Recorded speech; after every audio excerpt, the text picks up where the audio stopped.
Update. So it's been almost 2 years since the incident, and she's finally done it, and my mum has proved that her advice of let her dig her own grave has been worth its weight in gold. This last month has been crazy for my husband and I. During that time, she wasn't getting her desired amount of attention from my husband, so she winged about us to my brother-in-law. He told her we had a lot going on, and she just needs to give us some space. She took that as an invitation to do the opposite. I hadn't heard from her privately since the blow-up, so hadn't even thought to block her directly. She sent a big ream of messages about tinnitus in the hopes that I would thank her profusely for her thought and support. I replied politely, thanked her for thinking of me, but I've got it under control, and left it at that. Then she turned 60. I had organized a big present for her. I did it for selfish reasons. I knew that if her sons didn't do something fantastic enough that she could brag about to her friends, then none of us would ever hear the end of it. So I commissioned 3 artworks for her from an artist she had met while on holiday last year. She opened them, cried and thanked us all and couldn't stop looking at them. I thought I had bought us some extra time and space.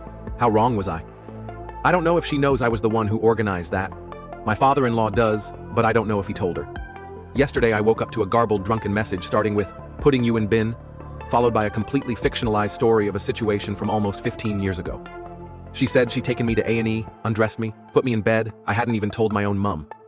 This has never happened, let alone in the scenario she was harping on. My husband was with me that whole night, so he also is aware of the truth. She followed that up with, "Remember? I will always seeks. I don't forget you used to love us, but we still love you kisses emoji." Needless to say, I didn't even open them, just sent the screenshot of the notifications through to my husband. Turns out I needn't have, because she copied and pasted it and sent them all to him too. He was furious. He rang his father straight away, asked how much she had had to drink and told him what had happened. Then his father was furious too. They sat her down and explained how bad what she had done was, how it was only pushing us away, and what does she expect us to do. My husband also called out the lies and she said, "Well, you remember what you remember and I'll remember what I remember." So no acknowledgement of wrong there, unfortunately. They ended the call with her apologizing and understanding that I have now blocked her. My husband said to me that she can't expect me to ever want any contact from her again, but I'm not sure if he actually said that in black and white to her. Last night, my husband and I had a good talk about what his expectations are going forward, and he knows that while I am completely tapped out now, I will support him when he needs me to if he gets overwhelmed or stressed by her.